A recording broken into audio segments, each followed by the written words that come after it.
एक मिनिट, तुमच्या घरचा पत्ता आहे असं समजा. माझ्या घरचा नाही, तो बंगला पार्थ अजित पवार यांच्या नावाने आहे, त्याच्यावर तो पत्ता त्याचा आहे, समजलं का? दादा पण टार्गेट केलं जातं का असं तुम्हाला? म्हणणं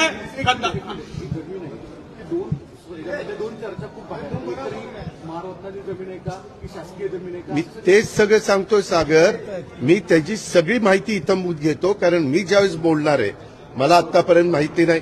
मी आता बोललो नसतो तर तुम्ही म्हणला असता की बाबा इथं कुठंतरी पाणी मुरतंय. तुम्हाला सगळ्यांना माझा स्वभाव माहिती आहे, मी कधीही चुकीच्या कामाचं समर्थन केलं नाही. जर चूक झाली तर मी कबूल करतो, ही माझ्याकडनं चूक झाली, मी ती दुरुस्त करतो.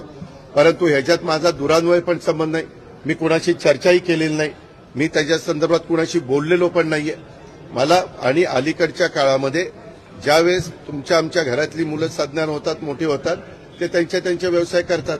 परंतु ह्याच्यात मी पुन्हा पुन्हा सांगतो, माझा दुरान्वय देखील कुठल्या अधिकाऱ्याला फोन नाही, कुणाला सांगणं नाही, कुणाला तिथं वेगळं काही त्याच्यामध्ये मदत करा अशाही पद्धतीची भूमिका नाही.